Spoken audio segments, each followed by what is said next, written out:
32,000 চাকরি যাক, কাম্য ছিল না তা। তা বলে কি সাদা খাতা জমা দিয়ে করবে শিক্ষকতা? যে ছেলেটা আদৌ টেটে বসলো না, টাকার জোরে সারা জীবন করবে শিক্ষকতা?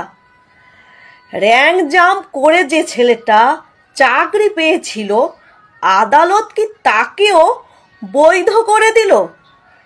আদালতের যুক্তি হলো, হঠাৎ চাকরি গেলে পরিবার পড়বে অথই জলে। তাই কোনটা ভুল কোনটা ঠিক আপনারা ভাবুন। কিন্তু আদালত আমরা হলাম মানবিক, কিন্তু যোগ্যদের পাশে মানবিক হলো না। সবাই যদি যোগ্য হতো, আজকে কোর্টে কেস যেত না।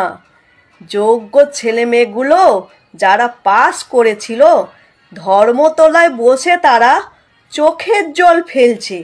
কারুর বিয়ে হলো না, বা কেউ সবজি বিক্রি করছে, কেউ টোটো চালাচ্ছে, তাদের সাথেও কি ঠিক বিচার হলো? জানি আমার কথাগুলো ভালো লাগবে না, তবুও আমি কবিতার ছলে করলাম প্রতিবাদ।